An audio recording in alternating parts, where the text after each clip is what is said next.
everyone and welcome back to my channel. On today's video I am going to be answering all of your questions, or at least as many as I can. A lot of you ask me really good questions, so let's see where to start. I will start with Mione, and she actually has a fan page about my channel, about me. She makes really good and really cute editing, so if you guys want to check it out, her Instagram page is Mon Amie My Inspiration. But she asks, do you recommend visiting or living in Norway, and what was the strangest thing or situation when you came here? So I absolutely recommend living in Norway. It's a really good country to live if we are talking about quality of life, work hours, family related also. The only thing that I would say to people is more about the weather and also about the food. I wish that Norway had a bigger food culture, and also the weather, it can be a bit extreme if you're not used to winter countries. So yeah, that's the only thing I can think about right now. The rest I would absolutely recommend. Some strange thing that happened to me, it was more at the beginning because of the culture differences. For example, I'm thinking that we were once invited to a party at 5 o'clock and we thought it was going to be a dinner party, so we didn't eat anything and we just took a bottle of wine, because in Portugal when you are invited to a party you normally take wine to share with everyone. And when we arrived we realized that every Norwegian there had already eaten, because they eat really early. They were drinking their own wine, so people take their own wine or their own beverages or drinks to drink themselves. They don't share with anyone. So we were basically stuck with a bottle of white wine and we were like super hungry. So that was strange and I felt really awkward. Then Maritaki asked me, what do you like the most of having a YouTube channel? What I like the most about having a YouTube channel is being able to share things with you guys, and also thinking about all the things I could create by myself and watching that become like a video at the end that I could share with people and see what those people, like how they react. And so basically what I feel about my channel, the thing I really like about it, is that I don't make videos just about what other people want me to make. I make videos about things I want to make, about things I really like. And then what happens is people that also like the same things as I do like my channel and start following me, and we start like talking in the comments. Then Isa C asked me, she's going to study here in Norway, and her question is if it is a good idea to get a part-time job there while she's studying. What I feel about this is that in some courses this is quite possible, because most universities in Norway don't require you to be there all the time, don't have like a fixed schedule. You kind of like organize your time as you wish. Of course you have to deliver everything. So for me it was not easy, so I would leave school, go to the part-time job, leave the part-time job and return to school and then go back home. So it was definitely tiring and very stressful sometimes, especially in times where you have to study a lot. What I would say to you is I would try first. I would go to school first, like a couple of months, and see if you feel you have time to have a part-time job. Do not start with both things right away, because it could not work for you or for your course or for your school, and don't prejudice your studies because of a part-time job. If you need money, just try really hard to get a scholarship. Another question is from George Solana. How important do you think it is the knowledge of the language in Norway to get a job, and if there is a good variety of products in the supermarkets up there? Regarding the language, this is one of those questions that people are always asking me, and I always say the same thing. It is very important to know Norwegian if you want to get a job here. Most job applications ask for Norwegian, like medium Norwegian, and you could improve your Norwegian while you work there, but you definitely have to understand what people are saying and try to speak as well. Also read, also write. It also really depends about what kind of job you're applying to. I know that jobs related to like electronic engineering or something like that, or like computering or something like that, are more international, and some companies are more international and wouldn't ask you for the Norwegian. English would be just fine, but mostly in Norway you really need Norwegian. In spite of most people, everyone speaks English, but Norwegian is required. Now, in terms of the food variety, that's a really, really good question. That's something that I struggle a lot here in Norway. There's not at all a variety of products. There's always the same products in all the supermarkets. Some supermarkets, like for example Amie, have a little bit more variety, but in general there's like your 10 yogurts always there, always the same yogurts. You do have some supermarkets here in some parts of Oslo which are more international. Those areas are actually far away from where I live in Oslo, so it's not very handy to me to go there every time I want to go to the supermarket. The next question is from Vidinari, and it is, how was your first summer in Norway? How did you live it?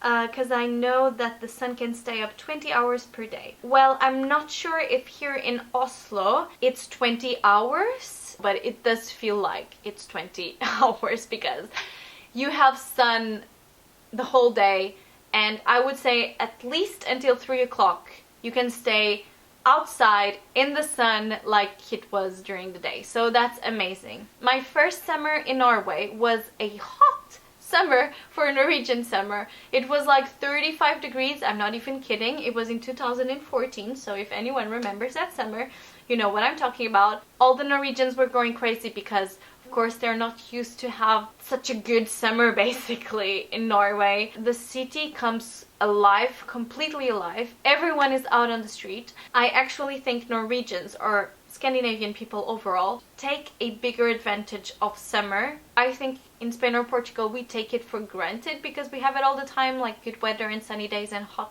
warm days.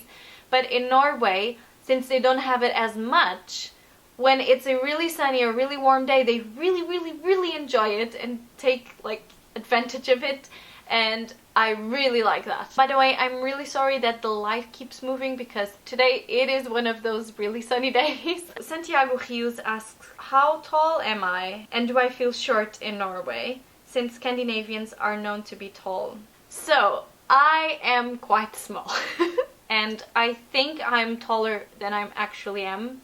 I'm 159. I always say 160, but in reality I'm 159 meters. And in Portugal, I would say that's medium low. Most of my friends are a bit taller than I am, but I also have friends that are shorter than I am. Here in Norway, I am tiny. But I really don't mind it. I prefer to be short than really tall, to be honest. And as we say in Portugal, as mulheres querem-se pequenas como as sardinhas. Then Lena B asked me, do you actually relate the Portuguese language with the Norwegian one?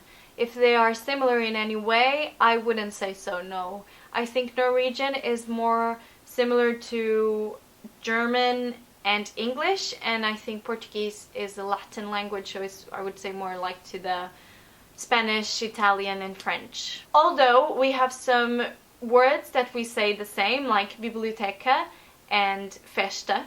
Jacine asked me, the happiness report came out recently stating that Norway is the second happiest country. Coming from Portugal, do you think this is true, and would you like to visit Morocco someday? I already visited Morocco when I was maybe 14, and they tried to change me with camels. One camel saw the pretty little flower that I had on my head, which by the way was fake, and tried to almost eat my head. I definitely want to come back to Morocco.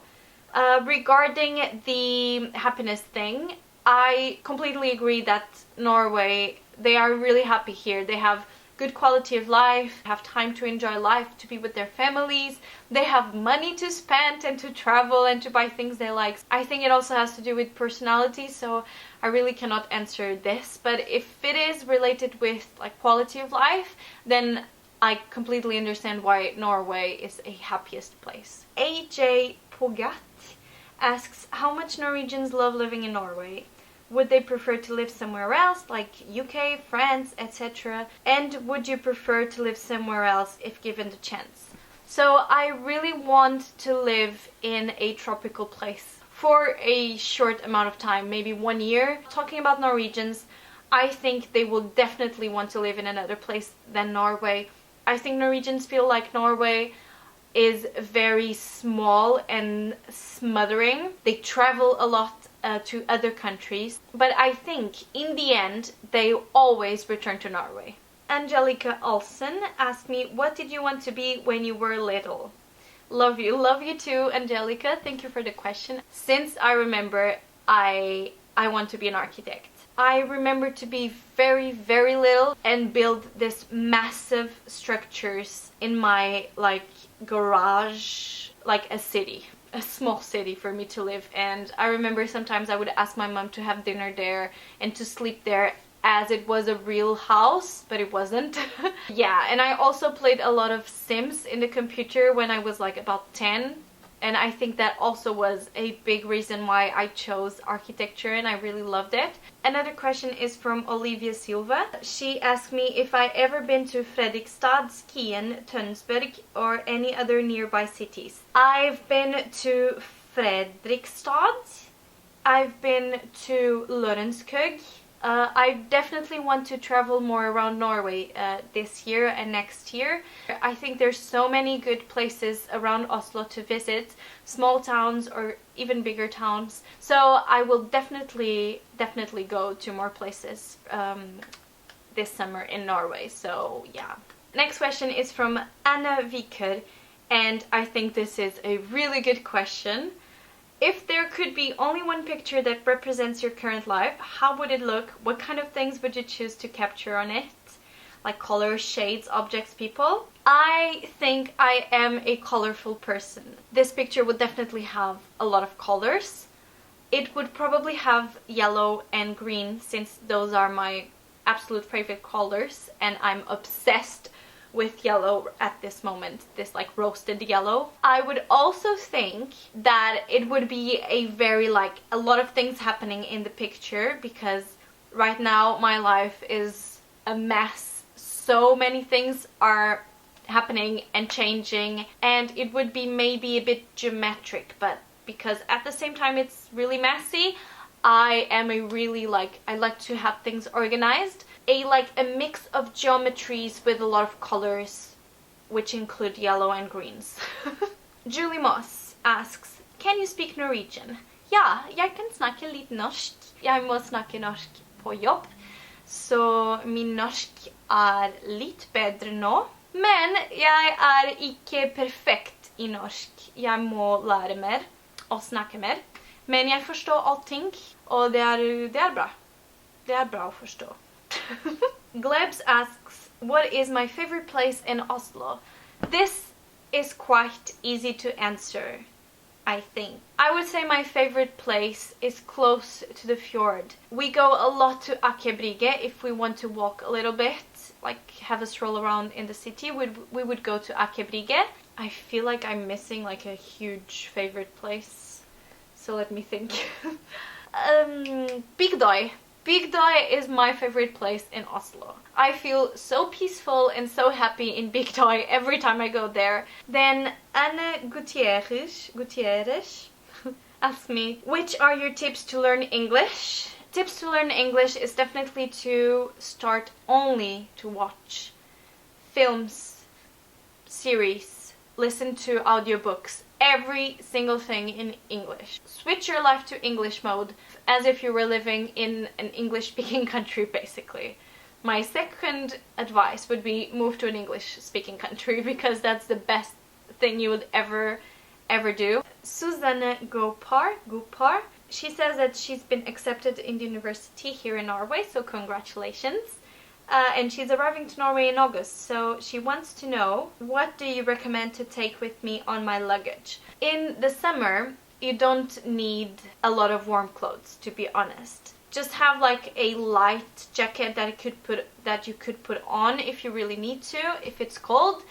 Have a rain jacket, because it actually normally rains in August. In September it rains in Norway. Some sneakers, things like that. Something really normal for like spring, maybe, not summer. And of course you have to pack for winter, because winter here would start, for example, this year it started really early. In October it was already snowing, and that is a really good jacket, really good boots with fur inside, winter hat, gloves, and scarves are very important. Sada Dart asks, if you could change your name, what name would you choose and why? I actually really like my name. I like that it has a shorten like to my name, which is Mon, which a lot of friends call me that. And I like that it's a like international name. Every time I say Monica, everyone knows my name. If I really had to choose another name, it would be something cool.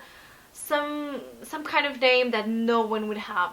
And that's it for today. There were more questions. I'm so sorry if I didn't answer to your question, but there are a lot of questions and some of them are repeated. The ones I didn't answer to, I will definitely write a comment answering your questions, so don't worry. And yeah, I hope you guys have enjoyed this video. If you did, give it a massive thumbs up. I'm really sorry that my channel lately has been a little bit slower, but I have started a new job and it's been a bit difficult to get used to the new routines and everything, but I think now I have a good plan. I already filmed another video and I have a lot more videos planned.